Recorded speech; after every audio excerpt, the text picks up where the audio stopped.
Okay. So, గతం గతహ అంటావైతే. అంతే అక్క. జనాలందరిని మర్చిపోమంటావు.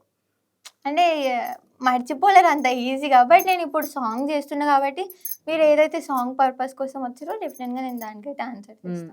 ఓకే. దాని తర్వాత ఇది నీ దగ్గరికొచ్చేటప్పుడు, ఈ ఆఫర్ నీ దగ్గరికొచ్చేటప్పుడు ఆల్రెడీ జనాలందరిలో చాలా నెగెటివ్ అయిపోయినావు. అవునవును. చాలా అంటే చాలా.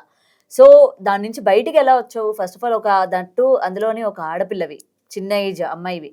దాని నుంచి ఎలా బయటకొచ్చావు? నీకెవరు సపోర్ట్ ఉంది అప్పుడు? మా పేరెంట్స్ సపోర్టే ఉందక్క. హ్మ్. నిజంగా నేను అంత ఫేక్‌గా ఉంటే అవును నేను ఫేక్ గదా! నాకు ఇది అంత లేదు గదా! అని నేను ఇంట్లోనే ఉంటుండే.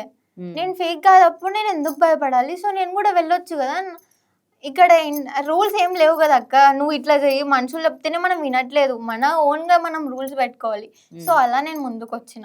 నేను ఫేక్ అయితే ఒకవేళ అదేదో నేను నిజంగా అంటే అమ్మవారే చూపించుకుంటాయి గదా! సో, అట్లా ఆ పర్పస్ పైన నేను వచ్చిన. సో, ఇంకా నువ్వు ఫేక్ కాదని నిన్ను నువ్వు నమ్ముతున్నావయితే. నమ్ముతున్నా.